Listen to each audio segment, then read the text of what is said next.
இன்று 11/7/2024 காலை முரளி பாப்தாதா மதுபன். இனிமையான குழந்தைகளே, சூனிய நிலை அதாவது அசிரிரி நிலை ஆவதற்கான நேரம் இதுவே ஆகும். இந்நிலையில் இருப்பதற்கான பயிற்சி செய்யுங்கள். அதாவது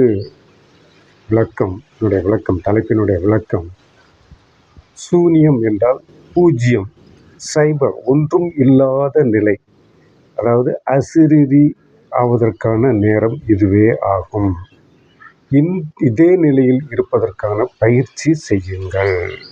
கேள்வி: அனைத்தையும் விட உயர்ந்த குறிக்கோள் எது? அனைத்தையும் விட உயர்ந்த குறிக்கோள் எது? அதன் பிராப்தி எவ்வாறு ஏற்படும்? அதனுடைய பிராப்தி எவ்வாறு ஏற்படும்? பதில், இறைவனை பதிலை சொல்கின்றார். முழுமையாக தூய பார்வை உடையவர்களாக ஆவது. முழுமையாக குற்றமற்ற தூய பார்வை உடையவர்களாக ஆவது. இதுவே உயர்ந்த குறிக்கோள். உயர்ந்த குறிக்கோள் எது? தூய பார்வை. நம்முடைய பார்வை தூய பார்வையாக இருக்க வேண்டும். இதுவே உயர்ந்த குறிக்கோள். கர்ம இந்திரியங்களில் சிறிதளவு கூட சஞ்சலத்தன்மை வரக்கூடாது. கர்ம இந்திரியங்கள்னா உடலின் பாகங்களில் எந்த அளவு, சிறிதளவு கூட சஞ்சலத்தன்மை வரக்கூடாது. அப்பொழுதுதான் சம்பூர்ண சிவிலைஸ்டு, அதாவது சம்பூர்ண முழுமையாக தூய்மையான பார்வை உடையவராக ஆக முடியும். இப்பேற்பட்ட நிலை அமையும் பொழுதுதான் உலக அரசாட்சி கிடைக்கக்கூடும். ஏறினால் வைகுண்ட உயர் பதவி என்ற பழமொழியும் உண்டு. அதாவது ராஜாக்கள் எல்லாம் ராஜா, இல்லை என்றால் பிரஜை. ராஜாக்கள் எல்லாம் ராஜா, இல்லை என்றால் பிரஜை.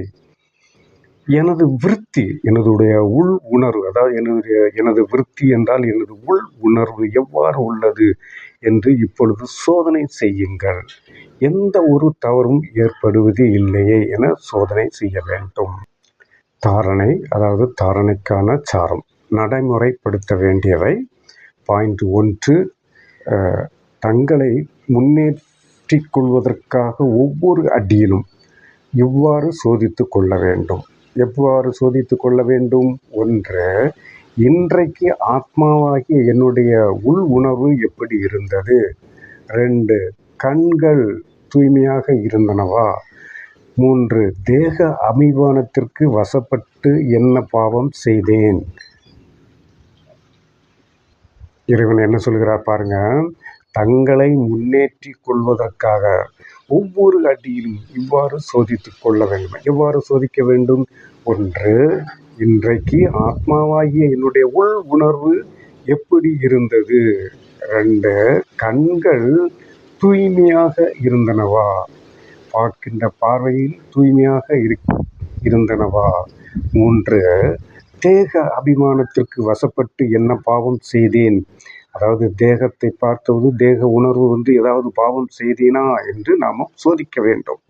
2வது பாயிண்ட், புத்தியில் அழியாத ஞான செல்வத்தை தாரணை செய்த பிறகு தானம் செய்ய வேண்டும். புத்தியில் அழியாத ஞான செல்வத்தை தாரணை செய்த பிறகு தானம் செய்ய வேண்டும். நாம் படித்து அதை நடைமுறைப்படுத்தி மற்றவர்களுக்கு சொல்ல வேண்டும் என்பதை தானம் செய்ய வேண்டும் என்று இறைவன் கூறுகின்றார்.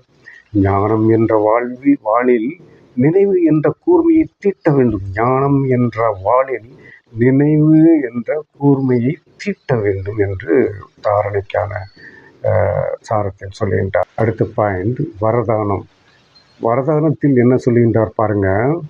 சத்தியத்தாவின் அத்தாரிட்டியை தாரணை செய்து, சத்தியத்தாவின் அத்தாரிட்டியை தாரணை செய்து அனைவரையும் கவர்ந்து இழுக்கக்கூடிய பயமற்றவர் மற்றும் வெற்றியாளர் ஆகுக. இதனுடைய விளக்கம், குழந்தைகளாகி நீங்கள் சத்தியத்தின் சக்திசாலி சிரேஷ்ட ஆத்மாக்கள், உயர்ந்த ஆத்மாக்கள். சத்தியமான ஞானம், சத்தியமான பாபா, சத்தியமான பிராப்தி, சத்தியமான நினைவு, சத்தியமான குணம், சத்தியமான சக்திகள் அனைத்தையும் பெறக்கூடியவர்கள். சத்தியத்தின் அத்தாரிட்டி தான் ஒவ்வொரு ஆத்மாவையும் கவர்ந்து இழுக்கக்கூடியது என்ற இந்த மிகப்பெரிய அத்தாரிட்டியின் போதை இருக்க வேண்டும். பொய்யான கண்டத்திலும் சத்தியத்தாவின் சக்தியில் இருப்பவர்கள் வெற்றி அடைவார்கள். மகிழ்ச்சி மற்றும் பயமற்ற தன்மைதான் சத்தியத்தாவின் பிராப்தியாகும். சத்தியம் பேசக்கூடியவர்கள் பயமற்றிருப்பார்கள். அவர்களுக்கு பயம் என்பது ஒருபோதும் இருக்காது. சத்தியம் பேசக்கூடியவர்கள் பயமற்று இருப்பார்கள்.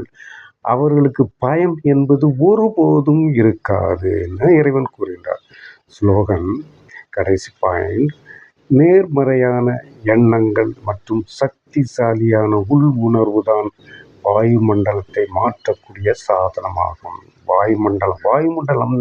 வாயுமண்டலத்தை மாற்ற வேண்டும். அதாவது நேர்மறையான எண்ணங்கள், பாசிட்டிவ் தாட்ஸ் மற்றும் சக்தியான உள் உணர்வு தான் வாயுமண்டலத்தை மாற்றக்கூடிய சாதனமாகும். மிகவும் அழகாக இந்த 4 பாயிண்ட்டுகளில் அருமையாக விளக்குகின்றார் இறைவன். இந்த முரளியை முழுமையாக படிக்க வாய்ப்பு இருந்தால் படியுங்கள், நன்றாக படியுங்கள், மீண்டும் மீண்டும் படியுங்கள். இதில் சொல்லுகின்ற வார்த்தையெல்லாம் இறைவனால் கொடுக்கப்பட்ட வார்த்தைகள், அற்புதமான வார்த்தைகள். இந்த வார்த்தைகளை நினைவுபடுத்துகின்ற போது உங்களுக்கு சக்தியும் கிடைக்கும். உங்களுடைய வாழ்க்கைக்கு கிடைக்கின்ற துன்பங்கள் எல்லாம் நீங்கி மகிழ்ச்சியாக வாழலாம். நன்றி. ஓம் சாந்தி.